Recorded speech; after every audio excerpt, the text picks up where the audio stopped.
bienvenue à cet épisode bien spécial du Whisky Brunch. Nous nous gâtons, vous gâtons à la fois. Suggestion cadeau et visite d'un endroit mythique à Sherbrooke. Sanja!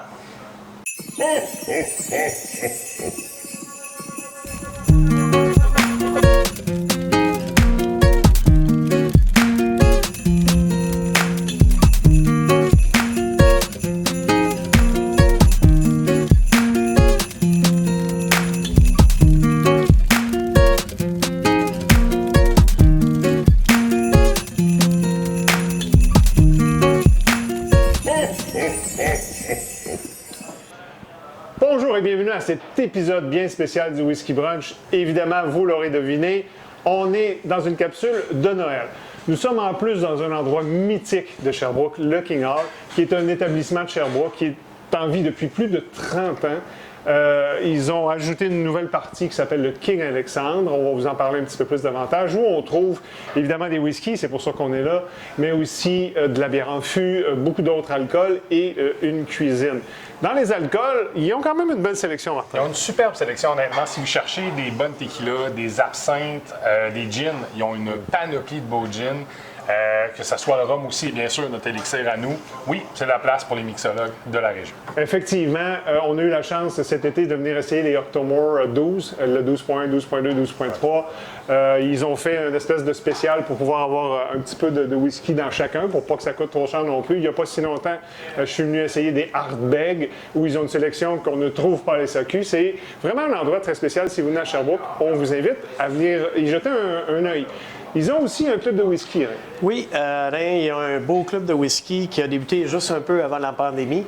On a eu la chance de venir ici juste entre deux épisodes pandémiques, où on a eu la chance de goûter à des scotch de ta région, Campbelltown, Ouais. de très bons produits. On a eu la chance aussi de manger à travers tout ça. Et ils se rassemblent une fois de temps en temps. C'est pas tout à fait mensuel. Il y en a un qui s'en vient dans 2 jours, qui va être, si vous voulez vous inscrire, il y a peut-être encore de la place, je l'ignore, mais vraiment quelque chose de vraiment intéressant. Absolument. Et tout ça est animé aussi par quelqu'un qui se connaît en whisky, évidemment. Dans la région de Campbelltown, ils avaient amené du Springbank, il y avait du Longrow, c'était vraiment Ah oui, intéressant. 21 ans. Vraiment très intéressant. Le 21 ans était vraiment très bon. Et aussi, comme on le disait, on a mangé ici, donc ils ont une cuisine, Martin. Oui, ils ont une cuisine. Ils ont vraiment 2 types de cuisine. Ils ont une cuisine pour le King Hall, qui est vraiment plus bistrot. Donc, on va retrouver des nachos, des frites. Des fois, ils vont offrir des huîtres, des vraiment plus piques assiettes. Du côté King Alexandre, par exemple, on va retrouver un menu complet, une belle place pour venir souper avec votre date ou avec des amis. Ils ont vraiment une très belle cuisine. Effectivement. Donc, on va mettre toutes les informations du King Hall dans la description du vidéo. On les remercie d'ailleurs. C'est un rêve pour nous de commencer à faire des capsules à l'extérieur de notre décor habituel. Ouais. C'est tout un spécial. Nous aussi, on se gâte. On le disait d'entrée de jeu. Martin nous disait, on va aller de suite avec nos recommandations puis nos suggestions pour des cadeaux de Noël, soit pour vous, pour les gens que vous aimez, ou peut-être pour votre bruncher préféré. À tout de suite. Alors, comme on le disait, on va vous présenter chacun 3 whiskies. Ce sont des whiskies qu'on a choisis à la SAQ, basés principalement sur la disponibilité. Ça se peut que ce soit peut-être pas dans votre région ou pas, mais on n'est pas allé chercher des choses qui sont vraiment inaccessibles. On va avoir un whisky de débutant. Quand je dis débutant, c'est peut-être aussi pour le nouvel initié. Je le dis plus comme ça et non pas, c'est pas péjoratif du tout. On va avoir un whisky de milieu de gamme, au-dessus de 100 $. Et le 3e whisky qui est vraiment pour, je dirais, pour les amateurs ou ceux qui veulent dépasser un petit peu leur limite, autant au niveau budgétaire qu'au niveau de goût. Alors, mon premier whisky, c'est un Redbreast 12 ans. C'est un whisky irlandais. Et oui, pourquoi irlandais? Parce que pour débuter, pour quelqu'un qui commence, c'est peut-être une très bonne initiation. On parle d'un whisky à 40 % d'ABV. C'est autour de 79 $ à SAQ, disponible quand même facilement, un peu partout. Qu'est-ce que c'est? Évidemment, c'est un Irlandais, donc une triple distillation. On va avoir quelque chose de très doux, mais quand même d'assez subtil, autant que complexe. C'est difficile à dire en bouche, mais vous allez voir au nez du nougat, vous allez avoir de la guimauve, vous allez avoir du sirop d'érable. En bouche, on va retrouver des fruits très très mûr, des raisins un peu, avec beaucoup de douceur, beaucoup de sucré, peut-être un petit peu mielleux. C'est vraiment un très bon classique irlandais.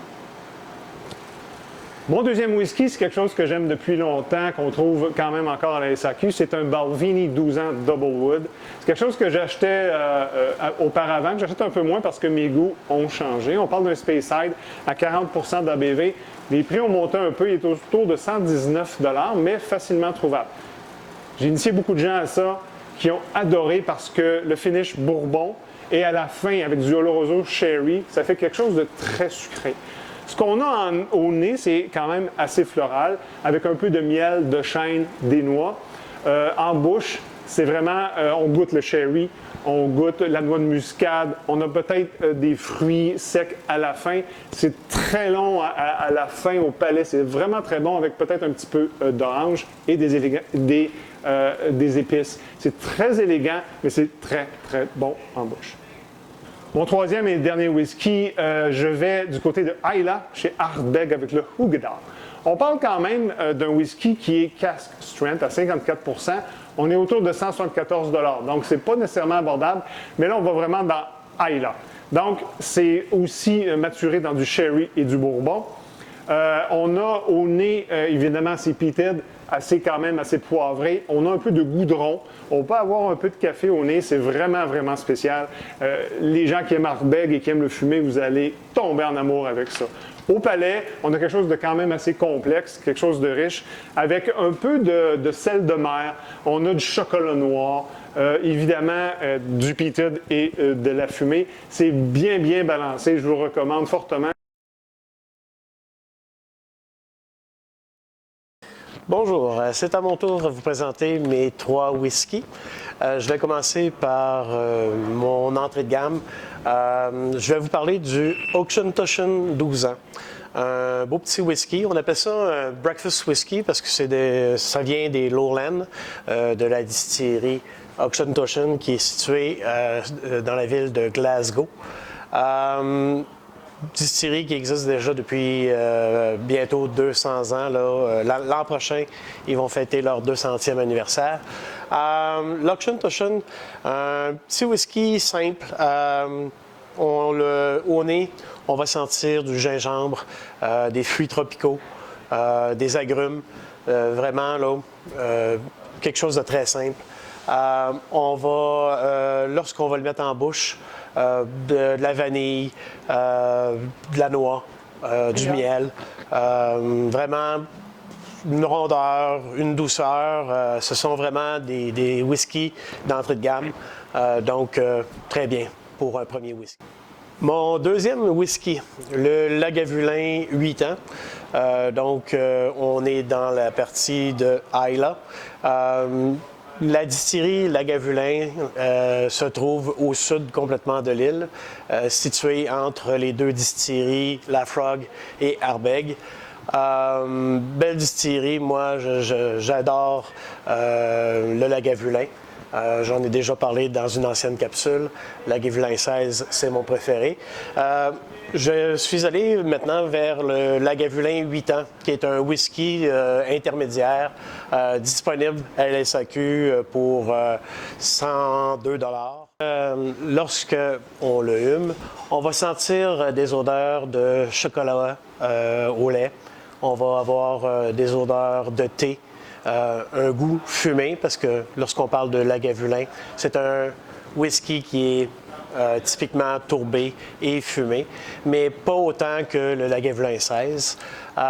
Lorsqu'on le met en bouche, une certaine puissance, on va goûter le fumé, puis ça laisse le goût reste longtemps dans la bouche.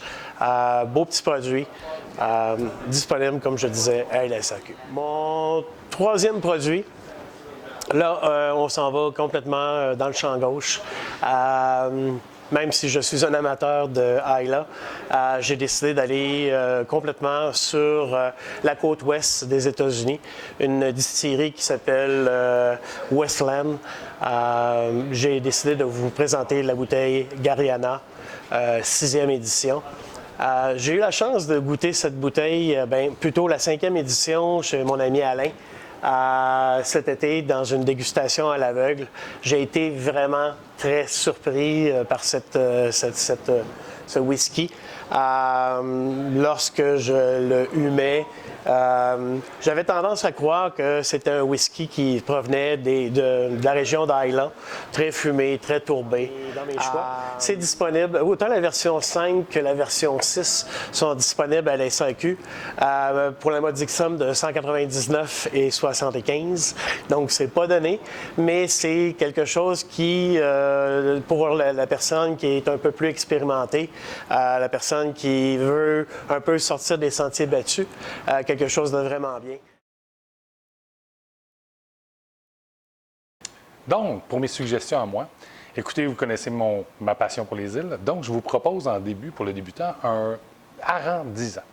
Le hareng est vraiment pas complexe, c'est un whisky réconfortant, on va aller chercher la vanille, on va aller chercher le miel, un petit côté salin bien sûr, parce que c'est le côté des îles. On parle d'un 65 $, très abordable, très beau whisky, je vous le recommande.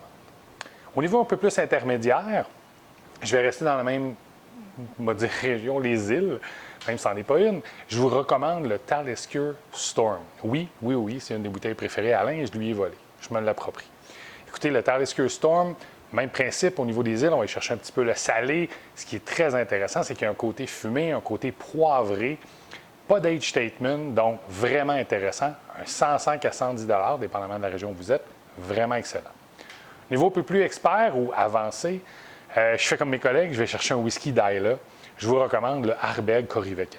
Le Corryvreckan, écoutez, c'est puissant, ça vous prend au nez, c'est du bacon fumé, du candy bacon fumé. On a un caramel, c'est très important, c'est très intéressant. Moi, je vous le recommande énormément. Le côté terreux, il est là encore une fois. C'est sûr qu'on va parler d'un 195 $, mais très intéressant. Ardbeg font des très beaux produits, donc je vous le recommande.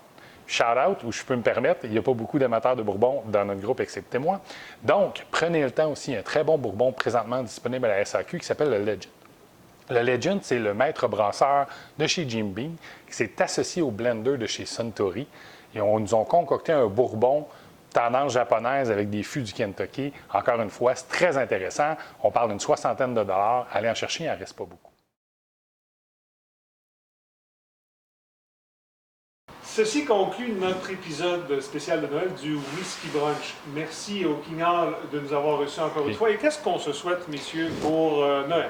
Bien, écoutez, la santé, peut-être une bouteille de Talisker 25. Ah, ce serait gentil. Une bouteille d'Octomore. Octomore. Pour toi, Martin? Ah, je dirais pas non, un rang 24. Un rang 24. Ouais. On veut remercier encore une fois le King Hall de nous avoir reçus ici. Ce fut vraiment agréable. On espère que vous avez apprécié nos choix de cadeaux que vous pourrez peut-être offrir à vos chers. On vous souhaite un bon temps des fêtes. Soyez prudents si vous buvez de modération. glace, ne conduisez pas. Oui. D'ici là, Drum on.